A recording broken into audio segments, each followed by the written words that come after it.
Hi everyone, so yesterday I released a video showing a budget build version of the Last Lament crossbow Lich build. I'm going to link that video in the description. It's a short video, only 10 minutes, and it goes through a 10 divine and 20 divine version and passive tree, gear and skills. But today, I'm going to take you through some updates to the build since yesterday, how the build works, how to get low life, how to use the skills and play the game with the build, and my future plans for the build. So firstly, some updates since yesterday. I've added in temporal chains. So if you don't know what temporal chains is, it's a curse which slows enemies. And it's really useful. It's like making them go in slow motion so they attack you less. It is the best defense with such low energy shield. It is much better defense than I thought. And you use it when you're in a tight space, like if you're stuck in a ritual or you're about to fight a boss or you're about to start a breach. Especially for the tight spaces, you cast it quickly and it slows down the enemy. So what you need to put there mandatory is cursed ground, because otherwise you're just casting, I'll just show you now, you're just casting this, and if any enemy was standing there when you cast it, they get cursed. But if they walk over it, they're not. This creates a cursed ground, so if they walk onto it afterwards, they get cursed. So that's mandatory. And then I've put in ritualistic curse and focused curse and heightened curse. This is just makes the curse stronger, last longer, spawn quicker. Now, if I had a 5th gem, if I was rich and had a perfect jewelers, I would put a prolonged duration 2 or something in there. But I'll talk about it in how to use this build. So I'm going to go into now how the build works. So first off, I mentioned it's a low life build. You want low life, which is defined as less than, I think, 35% of life. But you want greater than 300 life. See, I've got 331, because if you have less, then the bow doesn't consume the last bolt, see the last affix, and therefore it's shoot, reload, shoot, reload. So you want to be able to just shoot. That's the purpose of the build. So it's pretty easy. Go into your stash and make sure you buy this. I actually had a couple laying around. The Visage of Ayar, it's got Eldritch Battery there, which converts your energy shield to mana. So it gets rid of energy shield. So let's just go, I'll use this quickly to show you something. Let's just go to full life, use the flask. Okay, back to before, I'm on full life now. So how do I get to low life after I die? Or whatever I do? I just put this helmet on and I fire. There we go, 344, that's more than 300, and I put it on. That's it, simple as that. That's how you get to low life. Now, how does the build actually work? So your main skill is going to be galvanic shards in your crossbow bolt. I actually have it on my mouse button to load it, because you're basically almost always on this. You move around like such, shooting while moving around. If this was your enemy here and this was a boss, I would not stand there and shoot. You move. One of the biggest things in the game and the best defense is to move around.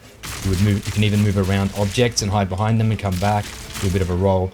That's how you shoot. Okay. When you get other things you can do, convalescence is just there for emergencies.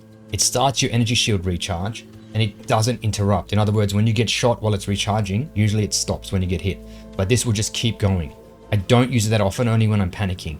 Otherwise, I'm now using temporal chains a lot. So if this was a boss, or if I was about to start a ritual and it's a confined space, I would do that. You can do 2 and start the ritual just before that, and that would slow down the enemies. I'll show you what I mean right here. This is a ritual. I just was about to start. I hit the button and then I laid cursed ground. There you go. There was one there, and I laid it again, and then I just go for it. And everything that walks into it, look at them. They're so slow, and it's just your biggest defense.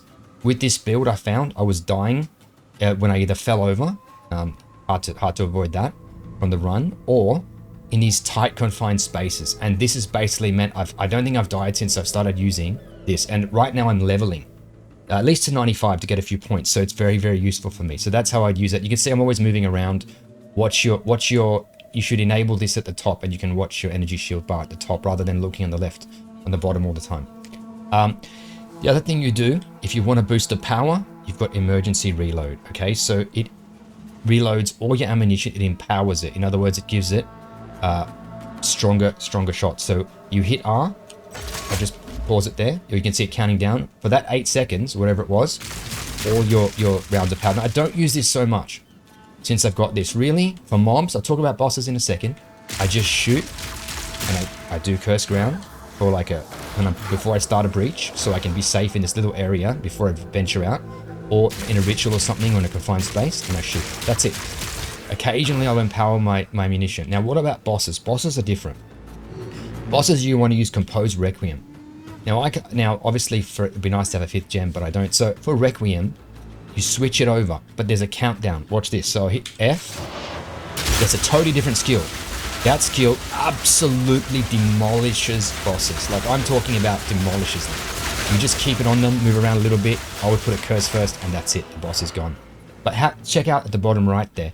There is a timer for it to recharge again. Just keep that in mind. I did die once because I was silly and didn't wait. You're better off waiting for the timer for big bosses. And that's really it. Flask a lot. When the energy shield goes down, because your flask recharges your energy shield thanks to Chevron's satchel. Now my future plans for the build, I mean I've currently only got, I can't believe I've even got that much 11 divine. I'm pretty poor because I'm leveling up. So a lot of my waystones have got, a lot of my, have got things like 54%, I've got experience gain because I'm focusing on experience. But when I actually get to 95, which will be soon, I'm going to pause leveling up for a little bit. And I'm going to juice up my maps and be prepared to die and just get some good stuff to buy my next item, which is going to be Rakiata's Flow that inverts enemy resistances, and that is going to give me massive damage. Now, that's the 50 divine version of the build. I will, in that case, be throwing it on to Galvanic Shards and losing the penetration. But, hopefully when I get my Requiem another slot in a boss fight, I would quickly chuck that into Requiem, and that's the only gem swap I would do. So that's the 50 div version. For the tree, in the meanwhile, what I've gathered a couple points since yesterday, I've thrown one into Evasion and Energy Shield.